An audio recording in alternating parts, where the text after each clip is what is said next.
I'm Kristen Iris, film producer, speaker, and coach for Black creatives, and I'm going to talk to you today about the importance of telling stories for us and by us. Now, last night I saw the first episode of When They See Us, and don't worry, no spoilers, but it was intense, it was brutal, it was relentless in its commitment to speaking a truth and sharing a story that is for us, that is about us, and that is by us. And that was something that was really powerful when I was watching it. I will say that I am normally a binge watch a show kind of person. Could not do it with this one. It is something that I have to digest slowly and take care of myself. So I encourage any of you, especially you Black folks out there who are watching it, to take care of yourselves while you do. But it is a very powerful story. And I'm only one episode in, but I'm going to keep going. Now, the reason this inspired this idea is because what I saw on screen is so powerful. Now, I am a storyteller. I was a storyteller before anything else. And part of my work, even as a coach, is helping other Black creatives and Black people to change the narratives, the stories that we're stuck in, the stories that have been imposed on us, and to live the story of who we really are, and to bring more of who we really are into the world, regardless of what the world tells us as far as how we're allowed to show up.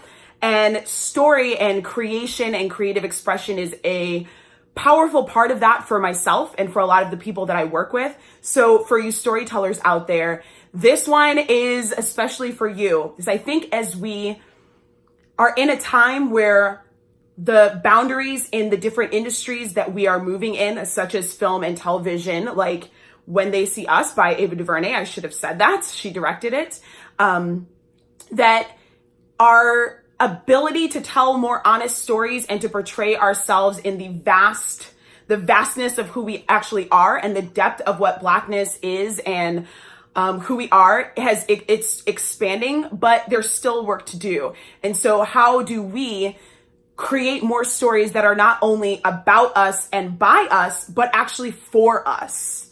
How do we do that in industries that are often not only white dominated, but have white gatekeepers? So when exploring this, something that we have to look at is our own internalized conditioning. We have all been indoctrinated into a white supremacist society, and that impacts the way we tell story. It impacts the way we show up in the world. It impacts our relationships.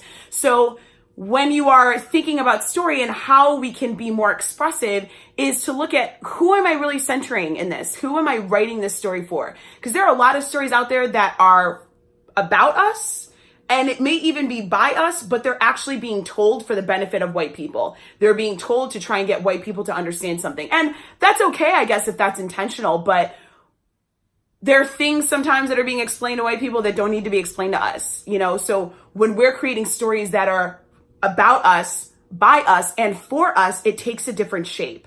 And that can also bring up barriers when it comes to the different industries that our storytelling is taking place. But looking for yourself is, who am I really centering here? What are the things that I am not saying because I'm trying to prioritize maybe someone else's comfort, or this isn't going to be accepted, or someone is trying to, shut this part of it down? What are the things that I'm being quiet about, that I'm being silence, or that I'm silencing myself about? What are the things that I'm taking out of it?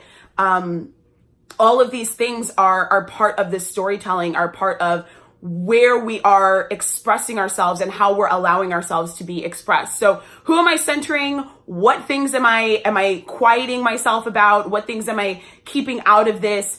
And what are my fears? What fears are actually coming up around telling this story? And sometimes that just has to do with the perception, what we're afraid, how we're afraid we're going to be perceived, or how we're afraid something's going to come off. So those three things are things to explore. Who am I centering? What am I being quiet about? Or what am I silencing in this story? And what are my fears around this? And really start digging into that. And as you do that, you'll start to see some of your internalized conditionings as well, and things that need to be cleared up, so that you can expand in your storytelling and expand in the ways that you show up in the world. So to even help you get a better picture for yourself of what you want to create for yourself, for story, for the world. I have a free workbook for Black creatives called Create Your Future Vision. You can get it at kristeniris.com/vision. And it is going to take you step by step through my process for getting really clear on your big, juicy future vision and simple practices to bring that into your everyday now. It'll also help you get clear on some of those deeper conditionings and doubts, fears, and blocks that are in your way, so you know what you actually need to work on to clear the path for your vision to come into reality. So again, you can get it at kristeniris.com/vision, and let me know what you think. Let me know what you think of When They See Us, and let me know what you're getting from this video, how it is that you go about telling story, and any of the challenges that you're facing in doing that.